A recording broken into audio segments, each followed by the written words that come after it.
Beaucoup de questions et toujours aussi peu de réponses ce matin à Annecy.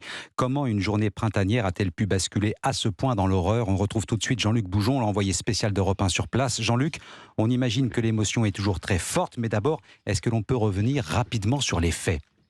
Oui, il est 9h40 hier quand l'homme escalade la petite barrière de l'aire de jeu située à 2 pas du lac d'Annecy dans un paysage de carte postale et qu'avec un couteau il se jette littéralement sur les enfants. Les témoins décrivent un agresseur déterminé écartant les adultes présents et tétanisés pour cibler les jeunes enfants, 2 dans une poussée de double et 2 autres jouant à proximité du toboggan et des balançoires.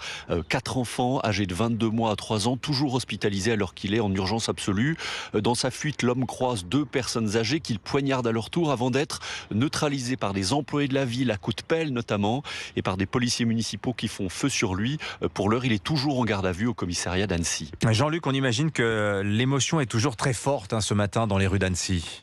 Effectivement, elle est très forte. Alors que cette explanade du Paquier à 2 pas du lac est à peu près vide, on peut déjà voir quelques personnes venues se recueillir dans l'aire de jeu où tout s'est passé hier et elles sont en silence.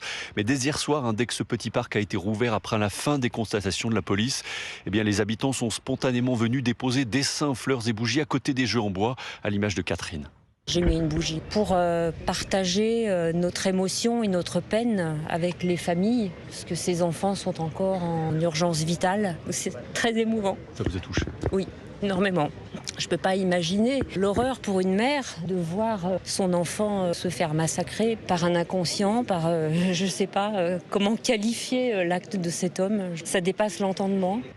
Alors hier soir aussi, une manifestation d'extrême droite a eu lieu ici pour dénoncer le laxisme des autorités face à l'immigration.